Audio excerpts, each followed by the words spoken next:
और बात बिहार की सियासत की करते तो बिहार की सियासत एक ट्वीट को लेकर काफी गर्मा गई है। अशोक चौधरी जो नीतीश कुमार की सरकार में मंत्री हैं, उन्होंने एक ट्वीट किया जिसके बाद उनके पार्टी के अपने नेता नाराज हो गए। इसके बाद अशोक चौधरी ने मुलाकात की नीतीश कुमार से। उसके बाद उनके सुर बदले बदले से नजर आ रहे हैं। कैसे, इस रिपोर्ट में बताते हैं आपको।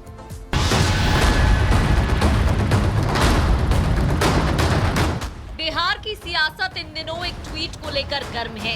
ये ट्वीट किसी और का नहीं बल्कि नीतीश सरकार में मंत्री अशोक चौधरी की तरफ से किया गया है, और वो भी एक ऐसी कविता जिसका शीर्षक था बढ़ती उम्र में इन्हें छोड़ दीजिए।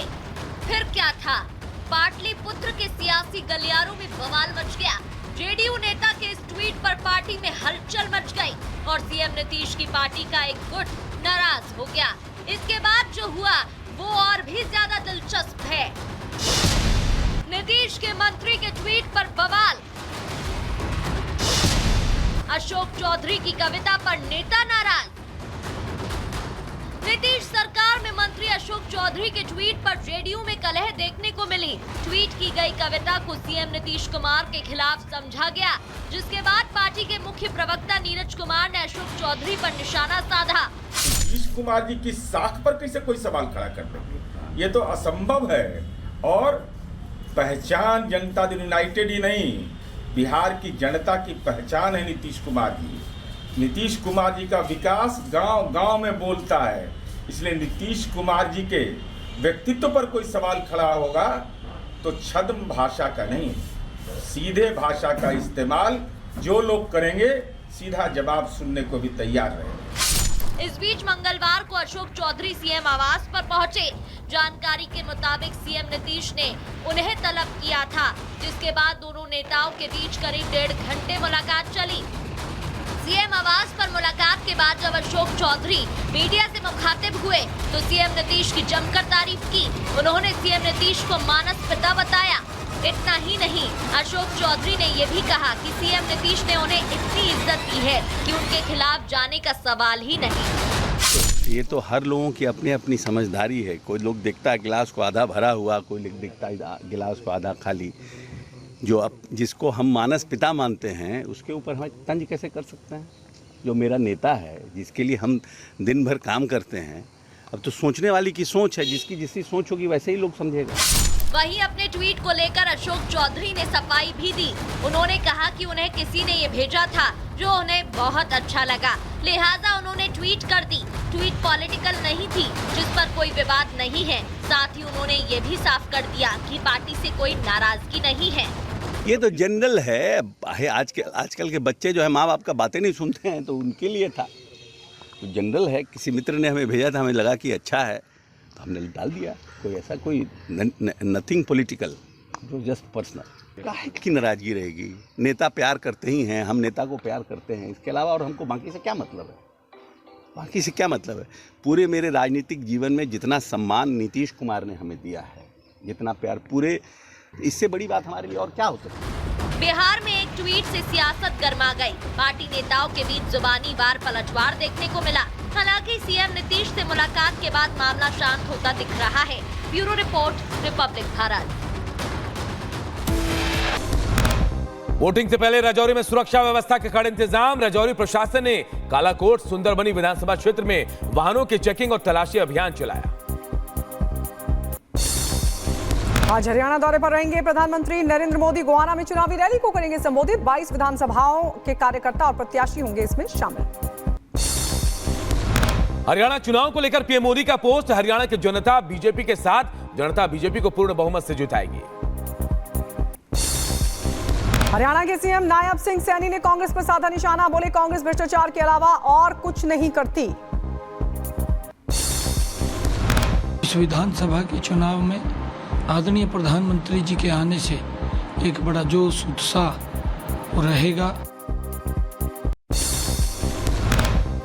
गृहमंत्री अमित शाह का महाराष्ट्र दौरे का आज दूसरा दिन। नासिक और कोल्हापुर में पार्टी पदाधिकारियों से मुलाकात करेंगे।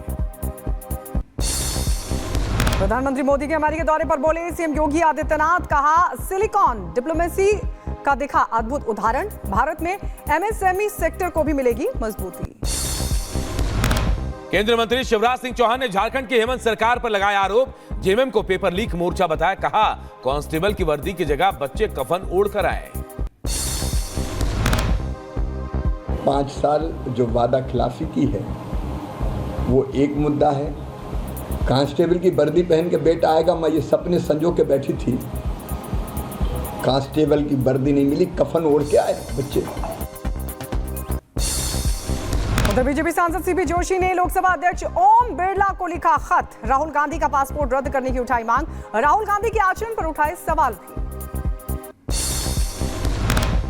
भारत में इस प्रकार की आज़ादी है, वो भारत देश है, तो ऐसे में भारत को नीचा दिखाना, सनातन को गाली देना, ये अधिकार राहुल गांधी जी देश की जनता ने आपको नहीं दिया। जेडीयू नेता केसी त्यागी ने कंगना के बयान को बताया किसानों का अपमान, बीजेपी से की कार्रवाई की मांग। खाने पीने की चीजों में मिलावट पर योगी सरकार सख्त, होटल रेस्टोरेंट ढाबा संचालकों को लगाना होगा सीसीटीवी और नेम प्लेट, कर्मचारियों का होगा पुलिस वेरिफिकेशन भी। मौलाना तौकीर रजा के भड़काऊ बयान पर गरमाया माहौल, विश्व हिंदू परिषद ने बोला हमला का मुस्लिम समाज तौकीर रजा से रहे सावधान, सरकार से सख्त कार्रवाई की मांग की गई। मंदिर और सरकारी संपत्तियों के बाद वक्फ बोर्ड का नया दावा, वक्फ ने एएसआई के 156 स्मारकों पर ठोका दावा, दिल्ली का कुतुब मीनार और हुमायूं के मकबरे को बताया अपना। दिल्ली के गिरती कानून व्यवस्था पर एक्शन में एलजी, पुलिस आयुक्त से वरिष्ठ अफसरों के ड्यूटी चार्ट और फोन नंबर मांगे, सादे कपड़े में वरिष्ठ अफसरों की टीम बनाने की सलाह। जमीन घोटाला मामले में कर्नाटक के सीएम सिद्धारमैया पर चलेगा केस, हाईकोर्ट ने सिद्धारमैया की अर्जी को किया खारिज, राज्यपाल का आदेश बरकरार, बीजेपी ने मांगा इस्तीफा। रेल मंत्री अश्विनी वैष्णव ने कवच सिस्टम से लैस ट्रेन में यात्रा की, ऑटोमेटिक ट्रेन प्रोटेक्शन सिस्टम का परीक्षण किया। ट्रेन रेल की साजिशों पर मंत्री अश्विनी वैष्णव सख्त, कहा कि रेलवे के खिलाफ साजिश बर्दाश्त नहीं, साजिश करने वालों पर कठोर कार्रवाई होगी। जो भी व्यक्ति ट्रैक के साथ छेड़छाड़ करेगा उसको ढूंढ के उसके ऊपर कठोर से कठोर कार्रवाई की जाएगी। आईटीबीपी के जवानों ने माना पोस्ट पर बचाई पर्यटक की जान, सेल्फी लेते वक्त पहाड़ से गिर गया था पर्यटक, गंभीर रूप से घायल पर्यटक को रेस्क्यू कर भेजा गया अस्पताल। आंध्र प्रदेश के अनंतपुर में बदमाशों ने राम मंदिर के रथ में लगाई आग, स्थानीय लोगों ने तुरंत आग पर पाया काबू, पुलिस ने केस दर्ज कर जांच टीम को किया रवाना। तिरुपति मामले पर बोले बागेश्वर धाम के पीठाधीश्वर धीरेन्द्र शास्त्री का प्रसाद में मिलावट, सनातन के खिलाफ सुनियोजित षड्यंत्र, दोषियों को मिले फांसी की सजा। दिल्ली की कानून व्यवस्था को दुरुस्त करने के लिए एक्शन में एलजी, पुलिस आयुक्त से वरिष्ठ अफसरों के ड्यूटी चार्ट और फोन नंबर्स मांगे गए, सादे कपड़ों में वरिष्ठ अफसरों की टीम गठित करने की सलाह भी दी गई। तमिलनाडु में 11 ठिकानों पर एनआईए की छापेमारी, कट्टरपंथी संगठनों से जुड़े लोगों के यहां रेड की खबर, टेरर फंडिंग और आईएसआईएस कनेक्शन को लेकर भी जांच।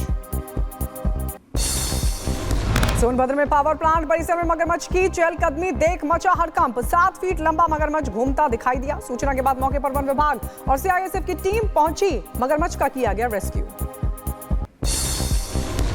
चेन्नई से दुबई जा रही फ्लाइट में धुएं से हड़कंप, ओवरफिलिंग की वजह से इंजन से निकला धुआं, घटना के बाद चेन्नई एयरपोर्ट पर देर रात अफरा तफरी का माहौल, फ्लाइट में सवार थे 320 लोग।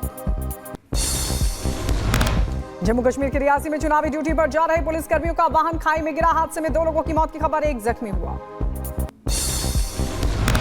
नोएडा के सेक्टर 137 में नशे में धुत 2 युवकों ने पार्किंग में खड़ी गाड़ी को मारी टक्कर, हादसे में कार पूरी तरह से क्षतिग्रस्त, पुलिस ने आरोपियों को पकड़ा। मध्य प्रदेश के दमोह में ऑटो और ट्रक की भीषण टक्कर हुई, 7 लोगों की मौत हो गई, 3 की हालत गंभीर। दमोह हादसे पर सीएम मोहन यादव ने जताया दुख, 2-2 लाख रुपए की मदद का ऐलान किया, कहा दुख की इस घड़ी में हम सब शोकाकुल परिवार के साथ। उत्तर प्रदेश के प्रयागराज में दर्दनाक हादसा हुआ, ओवरलोडेड ट्रक ने स्कूल से लौट रही 5 छात्राओं को कुचला, हादसे में 2 छात्राओं की मौत, लोगों ने ट्रक में की जमकर तोड़फोड़।